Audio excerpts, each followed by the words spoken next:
사도행전 8장 26절로 40절까지 말씀 같이 보겠습니다. 사도행전 8장 26절로 40절까지 말씀, 신약성경 201쪽입니다.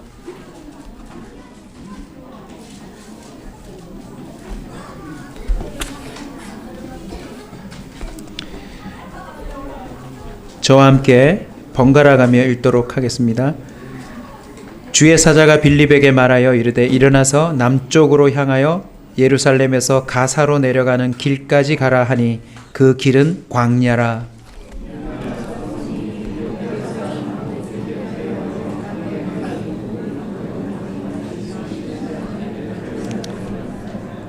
돌아가는데 수레를 타고 선지자 이사야의 글을 읽더라.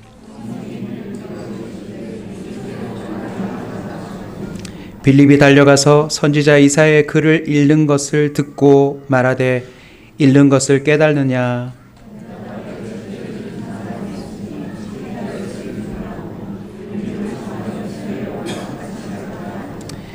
읽는 성경 구절은 이것이니 일러스되 그가 도살자에게로 가는 양과 같이 끌려갔고 털 깎는 자 앞에 있는 어린 양이 조용함과 같이 그의 입을 열지 아니하였도다.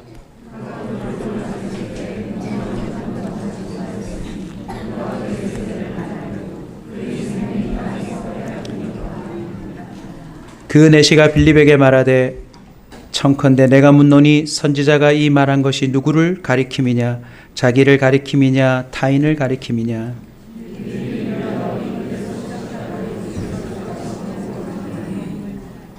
길 가다가 물 있는 곳에 이르러 그 내시가 말하되 보라, 물이 있으니 내가 세례를 받음에 무슨 거리낌이 있느냐.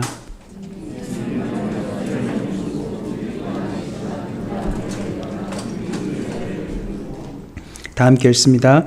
둘이 물에서 올라올새 주의 영이 빌립을 이끌어 간지라. 내시는 기쁘게 길을 가므로 그를 다시 보지 못하니라. 빌립은 아소도에 나타나 여러 성을 지나다니며 복음을 전하고 가이사라에 이르니라. 아멘. 지도자와 함께 누리는 잔치라는 제목으로 말씀을 나누겠습니다.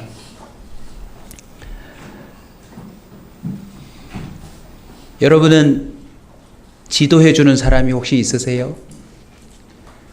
우리는 태어나는 그 순간부터 아무것도 알지 못하는 세계를 매일매일 만나고 있습니다.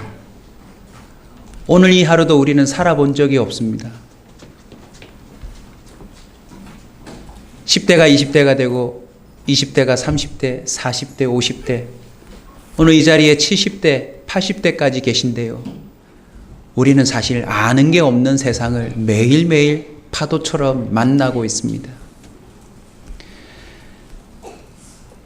어쩌면 무지의 삶이 매일매일 우리에게 다가오는 형편일진데 그 삶이 잔치처럼 되려면요, 지도자가 있어야 돼요. 우리가 잘 알고 있는 불행한 한 여인의 인생으로 끝날 뻔했던 헬렌 켈러도 누가 떠오르세요? 셜리반. 박지성 하면 축구 좀 하시는 분들이 계시네요. 우리의 삶 속에 이런저런 지도자들이 우리의 삶을 잔치하도록 이끄는 것을 우리는 목격합니다. 연말이 되면 방송사에서 각 영역에 상을 받아야 될 사람들을 보여주죠. 하나같이 그 사람들이 그 영광스러운 잔치를 경험하며 누구를 소개하나요? 감독님께 영광을 돌립니다. 부모님께 영광을 돌립니다. 스태프들에게 이 마음을 함께 나누고 싶습니다. 여러분, 인생의 잔치는요, 지도해 주는 사람이 필요합니다. 오늘 본문에 보시면 이디오피아 여왕 간다게의 모든 국고를 맡은 관리인 넷이, 소개가 참 길다, 그죠? 여기서 이디오피아는 지금의 이디오피아가 아닙니다. 이집트의 한 지역을 가리켜요. 여왕 간다게라고 하는 것도 개인의 이름이 아닙니다. 이집트의 왕 파라오 하듯이 황태우를 칭호하는 표현입니다. 어찌하든 여왕의 모든 국고를 담당하는 관리이니까 오늘로 치면 어떤 인물이죠? 나라의 살림을 책임지는 경제부 장관쯤 되지 않겠습니까? 이 사람은 꽤 높은 위치에 있습니다. 여왕을 최측근에서 수행하니 이 사람의 삶은 1년 365일 뭐가 많았을까요? 잔치가 많았겠지요. 여왕이 벌이는 그런 나라의 큰 잔치들마다 이 국고에서 돈을 꺼내어야 하니 이 사람과 늘 관계가 되었을 것입니다. 오늘날 많은 사람들이요, 자신의 인생의 잔치를 위하여서 자신의 수준을 높이려고 많이 애를 씁니다. 흙수저, 금수저 하며 세대들 간의 그런 격차들 속에서도 어쨌든 보다 더 화려하고 좋은 잔치를 누리려고 하는데, 여러분 사실은 이 내시가 뭘 보여주는 줄 아세요? 국가의 가장 큰 잔치를 경험할 수 있는 포지션에 있어도 그 마음에 공허함이 있더라는 것입니다. 자신의 내면 속에 진정한 잔치를 못 누릴 수도 있다는 걸 표현합니다. 이 내시를 이렇게 또 소개합니다. 예루살렘에 예배하러 갔다가 돌아가고 있다. 예배가 두 글자로 바꾸면 뭐죠? 잔치 아니겠습니까? 이 사람이 디아스포라, 흩어져 있는 유대인 중에 한 사람인지 아니면 국가 간의 사절단으로서 이 예루살렘 절기를 나름 지키려고 갔는지 정확하게 알 수는 없어요. 그러나 이 사람이 분명히 예배라고 하는 잔치에 갔었대요. 오늘 우리가 이 자리에 온 것처럼 말입니다. 그런데 돌아가는데 이 내시가 무엇을 하고 있을까요? 이사야 성경을 읽고 있어요. 이 당시의 성경은 두루마리로 이루어져 있습니다. 우리처럼 손쉽게 책을 열거나 어플을 열 수 있는 수준이 아니에요. 이게 얼마나 대단한 건지 여러분에게 한번 설명해 보겠습니다. 오늘 예배 마치고 예배의 감격이 너무 커서 집에 돌아가실 때 차 안에서 성경 펴실 분 손 들어 보세요. 쉽지 않습니다, 여러분. 편안한 자동차 안이나 지하철 안 그런 편리한 곳에서도 우리는요, 예배 끝나고 성경을 펴기가 쉽지 않아요. 뭐 여러분 말할 것 없죠. 설교한 오늘 목사 집에 저녁에 가서 성경 읽을까요, 안 읽을까요? 우리 사이를 위해서 좀 잘 말씀해 주세요. 방금 읽습니다고 하신 분이 누구신가요? 최 목사님 감사합니다. 같이 잘 먹고 살아야죠. 동정업적을 도와야 합니다. 쉽지 않습니다. 얼른 넥타이 풀고요, 시원한 물 한 컵 마시고 벌러덩 누워서 아이고 힘들다, 아무것도 안 하고 싶을 때가 태반입니다. 여러분, 이 사람 누굴까요? 그렇게 높은 고위직에 이 먼 거리를 예배하러 왔다 돌아가면서 무슨 이유로 그 두루마리 성경을 펴고 덜컹거리는 그 편치 않는 환경 속에서 성경을 골몰하며 읽었을까요? 나름의 인생의 갈급함 때문 아니겠습니까? 내가 참 많은 걸 누리고 있는데, 내가 나름 종교적인 의식도 참여해 보는데 이 공고함이 뭐지? 도대체 뭘까? 결정적으로 성경은 증언합니다. 이 사람은 예수 그리스도를 알지 못했어요. 사회적인 성공, 그리고 유대인들이 벌이고 있는 예배까지 참석했지만, 그리고 손에 성경도 읽어보았지만 그에게는 진정한 잔치가 없었던 것입니다. 그런데 그에게 누가 찾아오나요? 빌립이라는 사람이 찾아옵니다. 영어 표현으로는 아마 필립 되겠죠.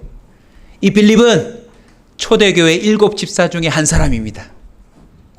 그런데 놀랍게도요, 이 빌립 집사가 그 광야라고 하면 사막 아니겠습니까?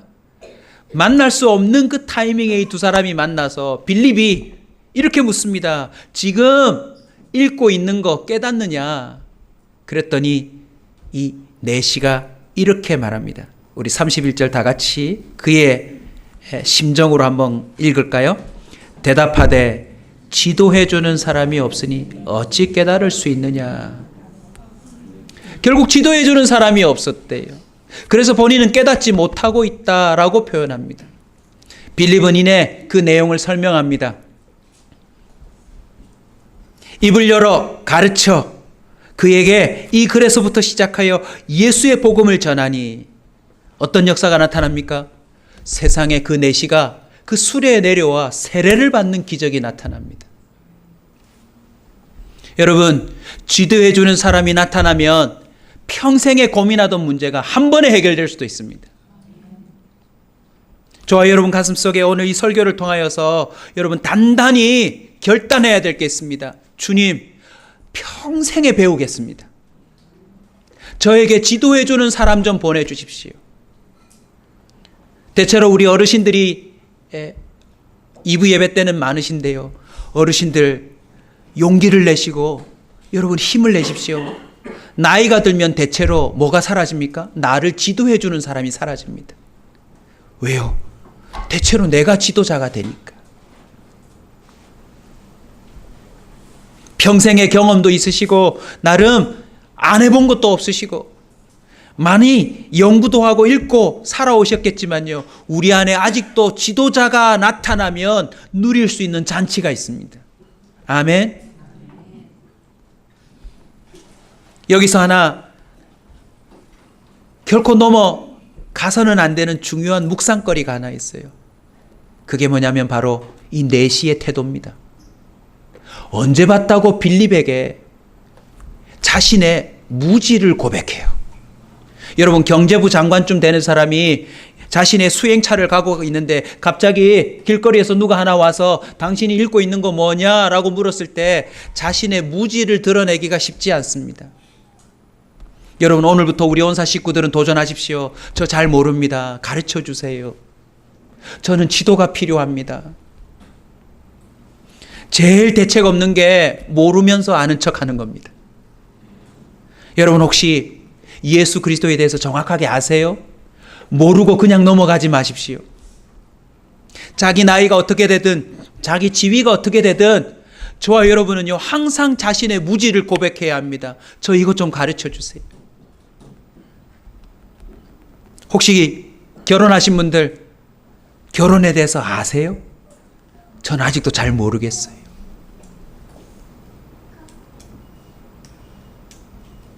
우리 집사람한테 직접 들은 아주 섭섭한 이야기인데 뭐냐면 당신은 나에 대해서 너무 몰라. 속으로 이런 마음이 들었어요. 그럼 언놈이 하는데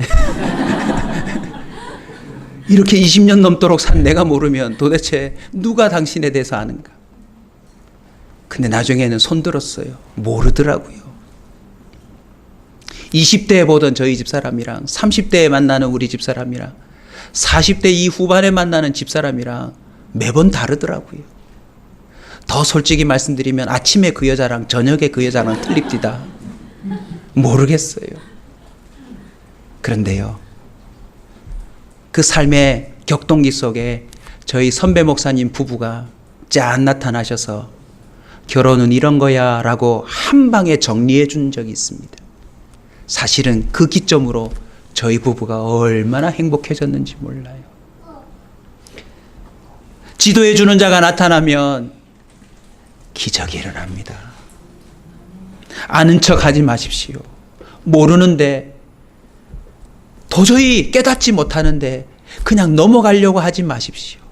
인생의 가장 중요한 부분에 대해서 사람이 어디서 왔고 어떻게 살아야 하고 어떻게 되고 그 다음은 어떻게 되는지 정말 본질적인 질문에 대해서 여러분 계속해서 무지를 선포하시기 바랍니다. 이디오피아 내시에 그 겸손한 자세를 하나님이 알고 빌립을 보내준 것 아닐까요?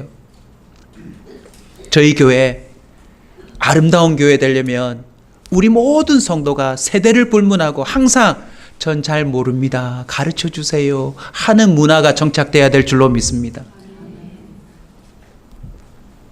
하나님은 빌립을 보내주셔서 빌립에게 불과 긴 시간이 지나지 않은 때에 세례가 임합니다. 여러분, 세례 아시죠? 얼마나 한 사람을 세례 주는 게 어렵습니까?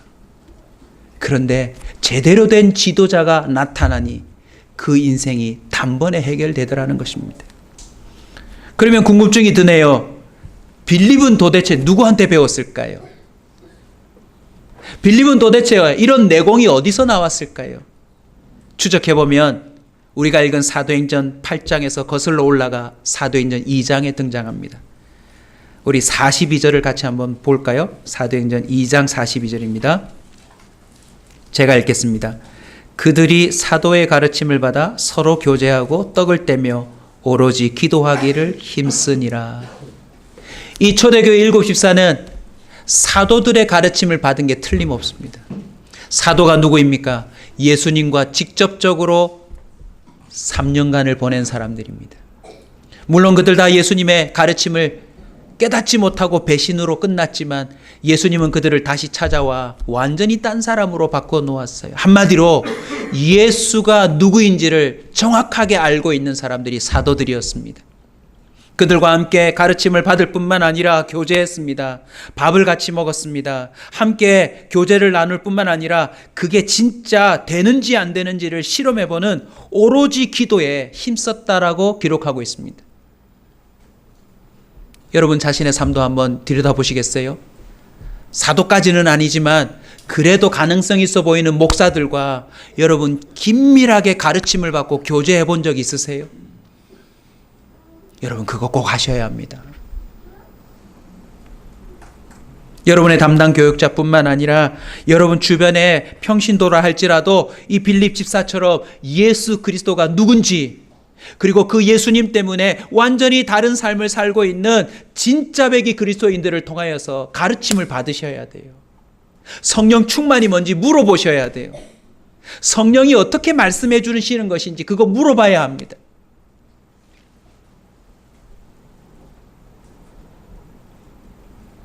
여러분 눈빛이 보이네요. 그럼 설교하는 너는 누구한테 배웠냐? 제가 말씀을 준비하면서 뒤돌아보니까요, 교회 학교 선생님 네 분이 생각나더라고요. 첫 번째는 중학교 선생님. 초등학교 때는 교회에서 논 거밖에 기억이 안 나요. 잘 가르쳐 주셨을 텐데 제가 워낙 노는 걸 좋아해가지고 교회에서 논 거밖에 기억이 안 나는데 중학교 때 교회 선생님이 생각나요.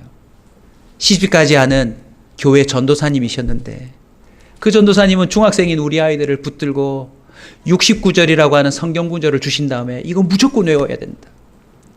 다 외웠어요.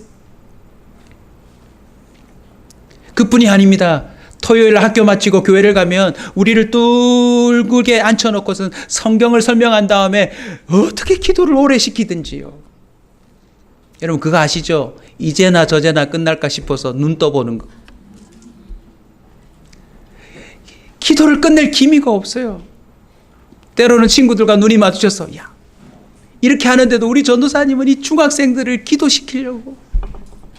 그걸로 끝나지 않았습니다. 금요 기도회가 마치고 나면 교회 옆에 있는 나지막한 산에라도 데리고 가서 이게 철야 기도다. 예수님도 산에서 기도했다. 그 시집가지 않은 젊은 여전도사님이 그렇게 우리 중학생들을 예수님 믿게 해주려고 부단히 노력했던 게 기억이 나요. 고등학교로 올라갔습니다. 목사님 사모님이 하필 우리 고등부 제 반의 담임이 되셨는데 중학교 때 선생님이 열정으로 가르치려고 했다면 이분은 먹는 것으로 지도해 주셨어요. 그 아침 바쁜 주일에 파전, 화채 매주일 먹는 게 달랐어요. 그걸 바리바리 싸가지고 오셔서 이 고등학생들 앞에 펼쳐놓고는 어떻게 가르치셨냐면 설명해 주셨어요. 이게 무슨 의미인 줄 아니? 이게 무슨 뜻인 줄 아니? 이건 이런 거야. 그렇게 길지 않은 시간인데 얼마나 행복했는지 몰라요. 대학생이 되었습니다. 대학교 때 선생님은 참 재밌는 분이셨어요. 육사 일기. 머리가 백발이신 어르신이 대학부인 저의 반의 담임이 되셨는데 공과 공부는 다윗과 골리앗의 전투가 아닌 6.25 무슨 고지 전투였어요. 항상 6.25 때 무슨 일이 있었는지를 항상 얘기하셨어요. 지금 이게 방공교육인지 신앙교육인지 알 수 없는. 근데 그분은요, 책 읽는 걸 가르쳐 주셨어요. 기봉아, 네가 이게 궁금하면 이 책을 읽어야 한다.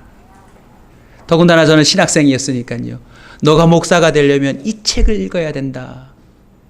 그분은 비록 6.25 이야기를 하셨지만 제 인생에 결정적으로 알아야 될 책들을 하나하나 본인이 직접 사가지고 오셔서 저한테 선물을 주셨는데 마지막에 주신 책이 잊혀지지 않습니다. 신학생이 꼭 알아야 될 이야기들만 모아놓은 책이 있는데 그 책을 한 권 주시면서 그 앞에다가 한자로 멋지게 적으셨어요. 턱이자 딱 적으시고는 기독교에 봉우리 봉자 딱 적으시고는 최고봉이 되어라 기봉아.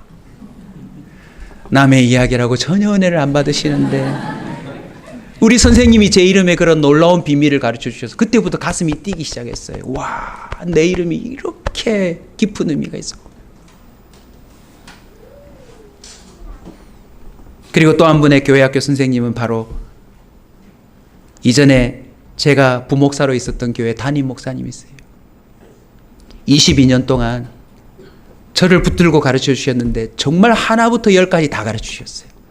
첫 번째로 가르쳐 주신 게 뭐였냐면 기도 3시간 하기. 이 기도 3시간이 뭔지 아세요? 기도를 도와주는 반주도 없고 앞에서 제목 던져주며 인도해주는 인도자도 없고 너 혼자서 그냥 하나님 앞에 앉았다 생각하고 3시간을 그냥 기도하는 거예요. 오로지 기도만 하는 거예요. 처음에는 교회를 잘못 왔다. 힘든 교회 왔다 생각했는데 한 번, 두 번 그 3시간 기도가 뚫리기 시작하니까요. 하나님과 대화가 되는 거예요.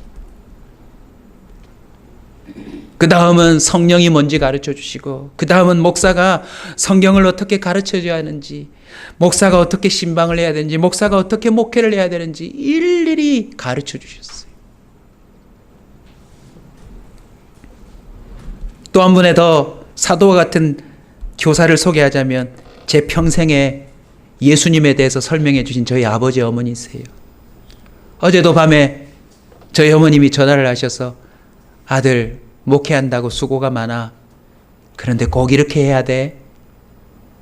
틈틈이 저에게 전화하셔서 지도해 주세요. 근데 그 말이 한 번도 틀린 적이 없어요. 할렐루야.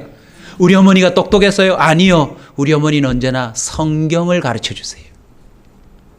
성경에 보면 이렇게 돼 있으니까 아들 그렇게 해. 그렇게 해.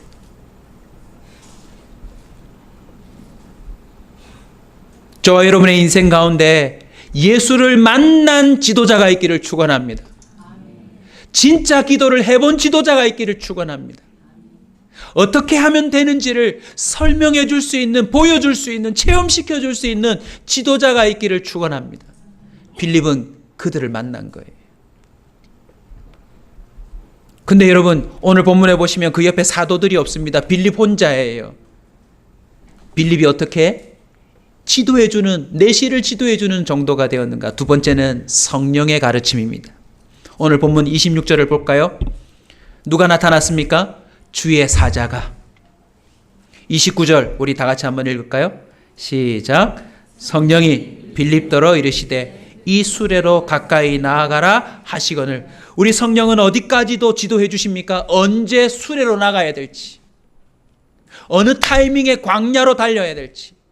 우리는 거리감이 없지만 예루살렘에서 가사까지는요 100km가 넘어요. 오늘 성령이 우리에게 말씀하셔서 100km 정도 되는 대구 정도, 언양 정도, 경주 정도를 지금 가라고 하면 그 음성에 순종할 사람이 여기 몇 명이나 될까요? 빌립은요 성령의 지도를 받는 사람이었어요. 사도행전 1장 8절입니다. 오직 성령이 너희에게 임하시면 너희가 권능을 받고 예루살렘과 온 유대와 사마리아와 땅끝까지 이르러 내 증인이 되리라. 증인이 뭡니까? 지도할 수 있는 사람 아닙니까?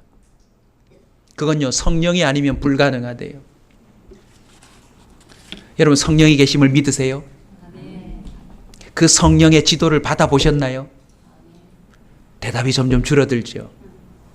죄송해요. 제가 안 가르쳐 드린 것 같네요. 우리 공동체는 오늘 빌립이 내시에게 가르쳐 준 걸 반드시 가르쳐야 합니다. 우리 교사들에게도 그렇게 되도록 우리는 해야 합니다. 오늘 아주 간단한 것 하나 설명해 드리겠습니다. 성령이 어떻게 나를 지도해 주시는가? 우리 요한복음 14장 26절 한번 가봅시다. 요한복음 14장 26절입니다.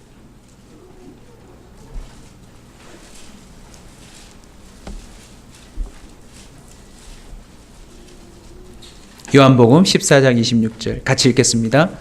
보혜사 곧 아버지께서 내 이름으로 보내실 성령 그가 너희에게 모든 것을 가르치고 내가 너희에게 말한 모든 것을 생각나게 하리라. 뭐하게 하리라? 생각나게 하리라. 여러분, 복음 중에 복음이 무엇입니까?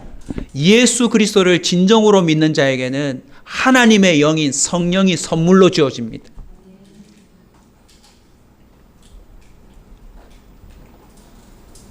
온전히 다 기술하고 설명할 수는 없지만 마치 대한민국 토속적인 표현으로 치면 마치 신내림 받듯 하나님의 영이 한 사람에게 임하는 것입니다.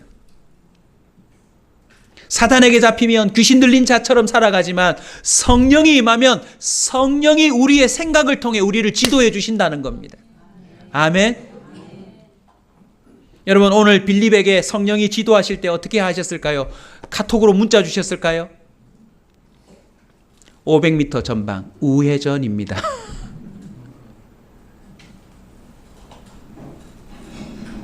어릴 때 너무너무 궁금했어요. 아버지 어머니가 하나님 음성이 들린다고, 목사님이 하나님을 말씀하신다고 할 때 우리가 생각했던 늘 주의 음성은 무엇입니까? 오호 기봉아, 내가 너의 기도를 들었노라. 뭐 이런 신비한 음성 아닙니까? 물론 그런 음성도 주님은 필요하다면 주실 수 있지만요, 하나님은 언제나 66권 기록된 말씀과 그리고 이 말씀을 깨닫게 해주시는 주님의 그 생각나게 하심을 통하여 우리를 도우신다는 것입니다. 아멘. 사도행전 16장 6절은 또 다른 이에게 이렇게 가르쳐 줍니다. 성령이 아시아에서 말씀을 전하지 못하게 하시거늘. 빌립뿐만 아닙니다. 바울에게도 사도들에게도 그 이후에 예수를 제대로 가르침을 받아 믿은 자들에게는 성령이 그 인생을 지도해 주십니다. 생각나게 해 주시는 거죠. 사도행전 6장 10절 스데반이 지혜와 성령으로 말함을 그들이 능히 당하지 못하여, 생각뿐만이 아닙니다. 성령이 지도해 주시면 그 사람 말이 바뀝니다. 할렐루야. 이번 한 주간 동안 제 개인적인 다이어리를 다시 한번 들여다봤습니다. 너무너무 감사한 게 뭔지 아세요? 주님이 저를 지도해 주셨다는 거. 아까 찬송할 때 저 울 뻔했어요. 인형극 보고 울 뻔한 적 처음이었어요, 오늘. 왜요? 제가 조금 전 일부 예배 때 월요일 바라보니까 주님의 지도하심이 있는 거예요. 화요일 지도하심이 있는 거예요. 수요일 하나님이 내 안에서 나를 지도해 주신 결과물들이 내가 세세하게 적혀 있는 거예요. 궁금하시면 이따가 오세요. 제가 다이어리 열어봐 드릴게요. 한 두 가지 소개하면요. 월요일은 90세 가까이 된 아버지를 장례 치르신 60대 아드님이 저를 찾아왔어요. 전혀 만날 계획도 없었습니다. 장례가 났다는 소식만 들었지 너무 장례가 멀어 전 가보지도 못했는데 그 장례를 치르고 문득 저에게 전화를 주신 거예요. 마치 빌립이 갑자기 수레바퀴 그 옆을 따라 달려온 것처럼 말이죠. 그래서 그분을 뵀더니 그분이 저에게 하신 말씀이 뭔지 아세요? 아버지 살아생전에 깨닫지 못한 걸 장례식을 치르면서 이러한 걸 깨달았다고 저한테 얘기해 주셨어요. 저희 아버지 아직 살아 계세요. 저는 그분을 통해 뭘 깨달은 줄 아세요? 제가 금요일 날 했던 설교요. 르호봇. 저의 생각을 확 넓혀주시는 거 있죠. 저보다 20년 앞선 인생의 선배되는 그 어르신이 목사랍시고 저한테 겸손히 와서 목사님 이번 장례를 통해 이런 게 느껴집니다. 이런 마음은 어디서 온 걸까요, 목사님? 제가 이제 아버지 돌아가신 이후에 나는 어떻게 살면 될까요? 나한테 묻는 거 있지요.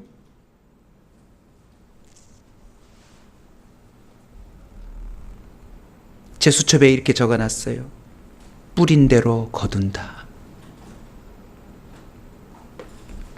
화요일, 수요일, 목요일 정말 주님이 지도해 주시지 않으면 살 수 없는 일들이 매일 일어나는 거 있죠. 답을 찾을 수가 없어요. 왜요? 이 사람은 이렇게 말하고 저 사람은 저렇게 말하는데 다 위해 주는 말인데 무슨 말을 선택해야 될지 모르겠더라고요. 결국 제가 한 것이 무엇인지 아십니까? 하나님 앞에 앉아서 지도해 달라고 부탁했습니다. 교회 목양실에 앉아서 새벽 1시고 또 낮 시간 밥을 걸으면서까지 매일매일 주님께 물었어요. 어떻게 하면 될까요? 어떻게 하면 될까요? 결론이 뭘까요? 아니, 지도해 달라고 앉아 있으니까 하나님이 뭐하게 하시더라? 생각나게 하셔서 A4 2페이지, 3페이지, 4페이지 생각나게 해주시는 것들을 다 받아 적었어요. 그리고는 그에 따라 말하고 그에 따라 내가 선택하고 처세를 하기 시작하니까 집, 교회, 그 사회적인 모든 것들이 다 풀어지기 시작하는 거 있죠.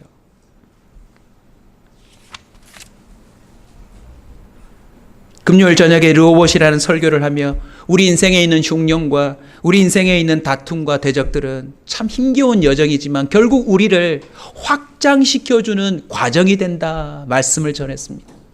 그런데요, 제 다이어리에 월요일도 르호봇, 화요일도 르호봇, 수요일도 르호봇, 저를 그렇게 몰아가시는 은혜를 경험했어요.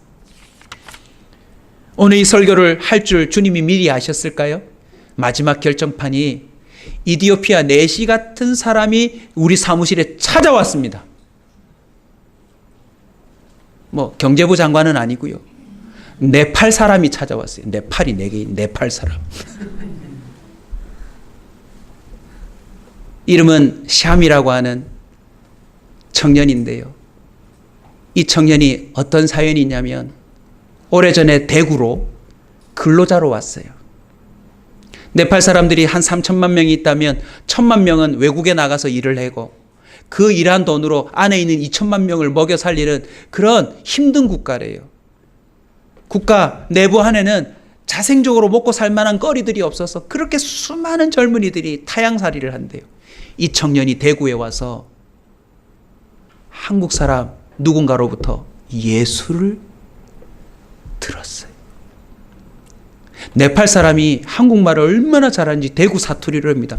목사님, 내가 대구에 와서 예수를 만났잖아요? 이렇게 얘기하는 거예요. 대구에 와서 예수를 만났어요. 그리고 다시 네팔로 들어갔다가 일하러 나왔더니 대한민국에 신학 공부를 하러 나왔어요. 그리고 신학을 끝냈어요. 목사가 됐어요.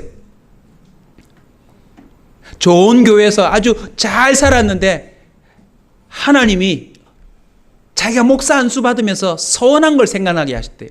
목사 안수 받은 2년이 되면 네팔로 돌아가겠다고 하나님 앞에 얘기한 적이 있었는데 그걸 까먹고 있었는데 이번에 너 안 들어갈 거냐 그랬대요. 그래서 이번에 선교사로 파송받아서 들어갑니다. 언젠가 우리 교회에 올 건데 깜짝 놀라실 거예요. 얼굴은 네팔인데 말은 대구 말씨입니다. 어눌하지 않아요. 대구 사람 정통적인 표현이에요. 그런데 저를 왜 찾아온 줄 아세요?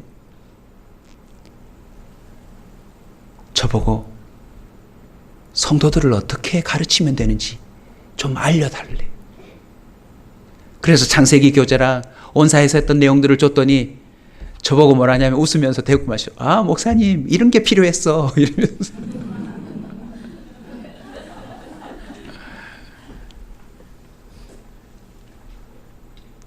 제가 이 정도로 얘기하려고 하는 게 아니에요. 한국으로 기화를 했어요. 한국 이름이 윤은호.